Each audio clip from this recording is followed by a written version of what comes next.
Hello everybody and welcome back to Simple Sounds. Today we're going to be reading from John 9.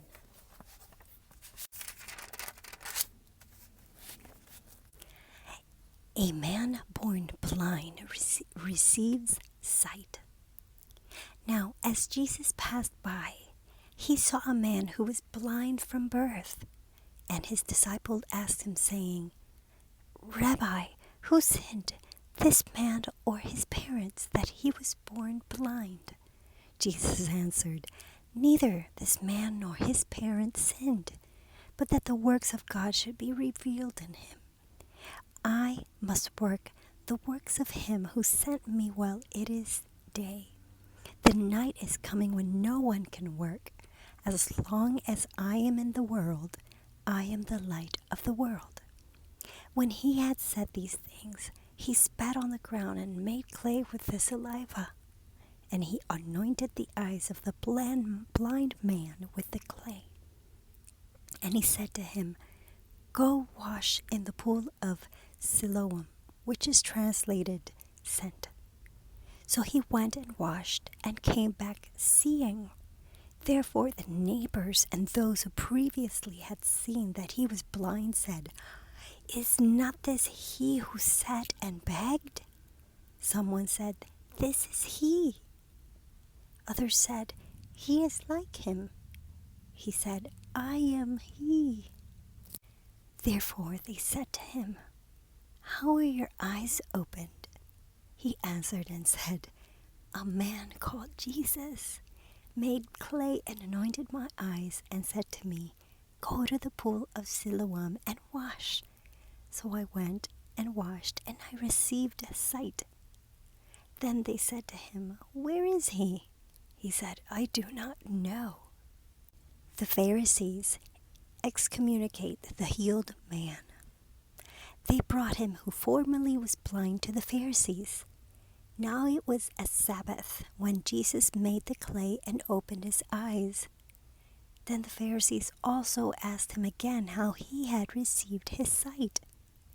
He said to them, He put clay on my eyes, and I washed, and I see.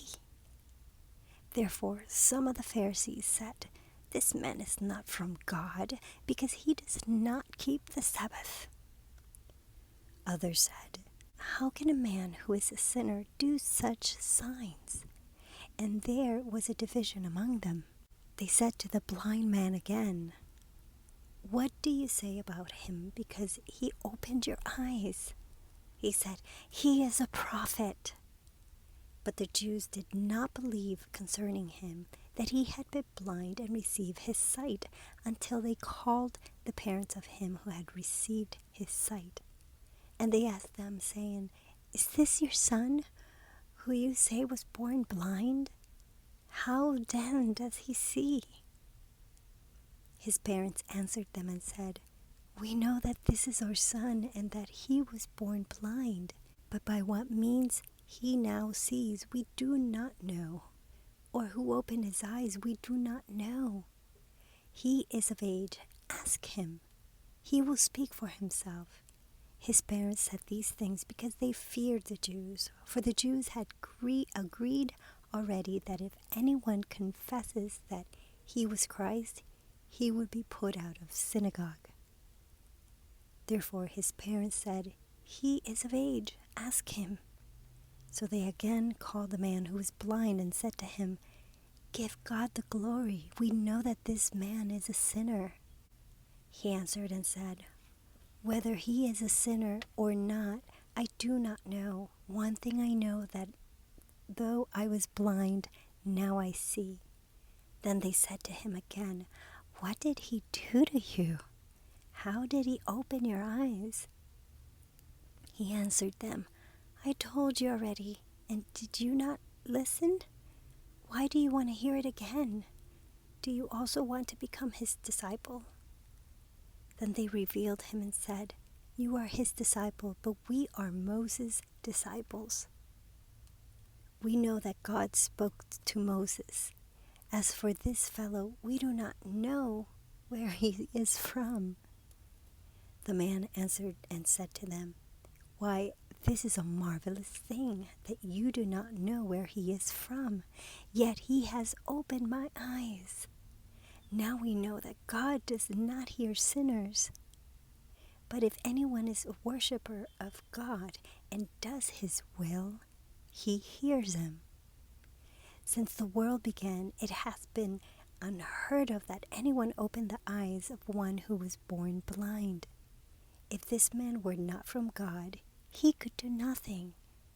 They answered and said to him, "You were completely born in sins, and are you teaching us?"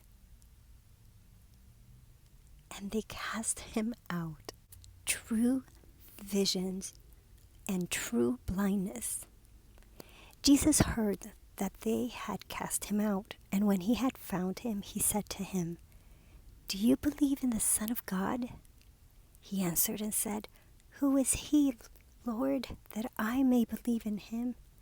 And Jesus said to him, "You have both seen him, and it is he who is talking with you." Then he said, "Lord, I believe." And he worshipped him.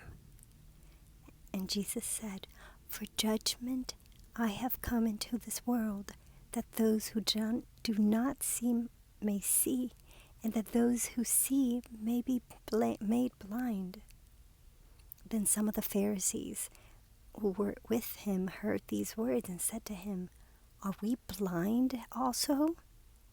Jesus said to them, "If you were blind, you would have no sin.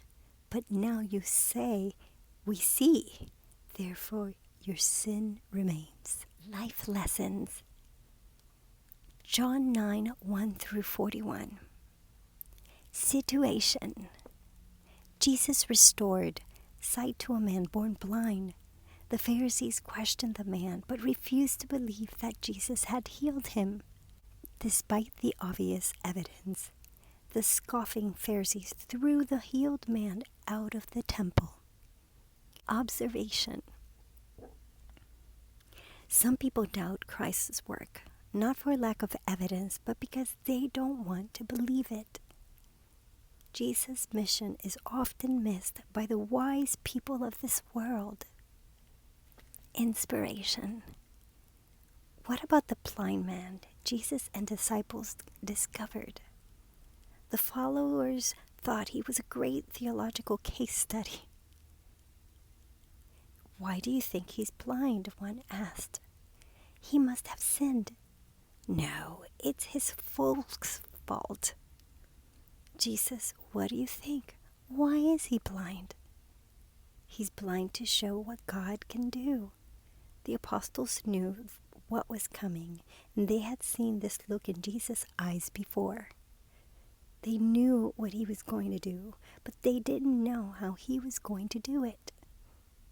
Lightning, thunder, a shout, a clap of the hands, they all watched. Jesus began to work his mouth a little. The onlookers stared. What is he doing? He moved his jaw as if he were chewing on something. Some of the people began to get restless. Jesus just chewed. His jaw rotated around until he had what he wanted: spit, ordinary saliva. If no one said it, somebody had to be thinking of it. Ugh.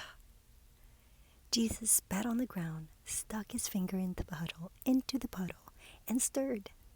Soon it was a mud pie, and he smeared some of the mud across the blind man's eyes. The same one who's turned a stick into a scepter and a pebble into a missile now turned saliva and mud into a balm for the blind.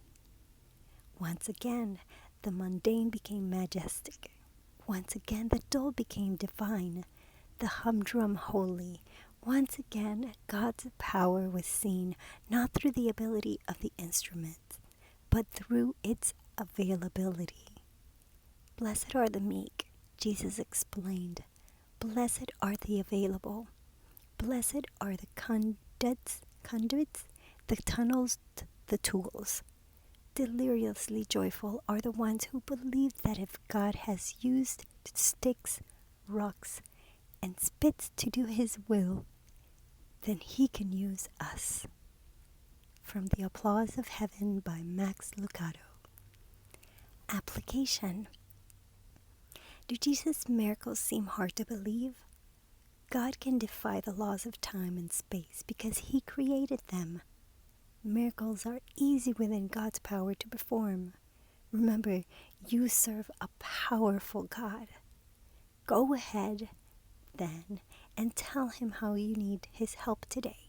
It would have been so cool to have been there, to be in that time, that period of time of being and watching Jesus go through it, see the miracles being worked. But then there was that other side where you were condemned if you did follow him. You were judged if you did follow Jesus. And I believe that's still happening now. We can relate to that right now, even though we don't see his miracles with our eyes. But there are miracles. There are miracles that are happening every day. And sometimes our eyes are not open to see those miracles, to see those blessings. I believe there are blessings every day in our lives, and it's how God works through us. So I think that's awesome that he can use us, and we can be his tool.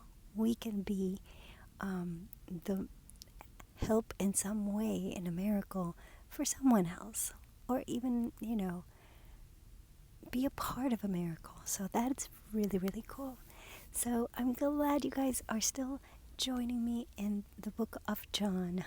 Thanks again for watching, and stay tuned for more videos. Leave me a comment of what you want to see.